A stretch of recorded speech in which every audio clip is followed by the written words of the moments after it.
ஒரு இன்டர்வியூவில் ப்ரூஸ்லியிடம் கேட்கப்பட்டது, நீங்கள் உலகத்தின் மிகவும் ஆபத்தான மார்ஷல் ஆர்ட்டாக எப்படி மாறினீர்கள் என்று. அதற்கு ப்ரூஸ்லி கூறினார், ஒருமுறை அவர் பள்ளியிலிருந்து வீடு திரும்பும் போது சில சிறுவர்கள் அவரை இவ்வளவு அடிக்கிறார்கள், அதில் அவரின் பள்ளியின் உடை கிழிந்து விடுகிறது. ஆனால் ப்ரூஸ்லியால் அவர்களை ஒன்றும் செய்ய முடியவில்லை. காரணம், அவருக்கு சரியாக கண்கள் தெரியாது மற்றும் அவரின் ஒரு கால் மற்றொரு காலை விட ஒரு இன்ச் சின்னதாக இருந்தது. அவர் அன்றே ஒரு முடிவை எடுக்கிறார், இதற்கு பிறகு உலகத்தில் எந்த ஒரு சண்டையிலும் தோற்கக்கூடாது என்று. சரியாக 20 ஆண்டுகளுக்கு பிறகு அவர் உலகத்தில் மிகப்பெரிய சக்தி வாய்ந்த மார்ஷல் ஆர்ட்டாக மாறிவிடுகிறார். கூடவே 7 கின்னஸ் உலக சாதனைகளை செய்கிறார். கட்டை விரலில் 100 புஷ்அப்ஸ் எடுப்பார்.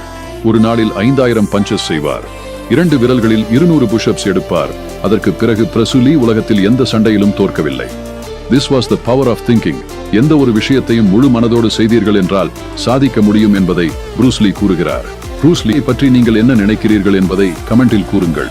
மற்றும் இதனை போன்ற தினம் ஒரு விஷயத்தை தெரிந்து கொள்ள என்னை பின்தொடருங்கள்.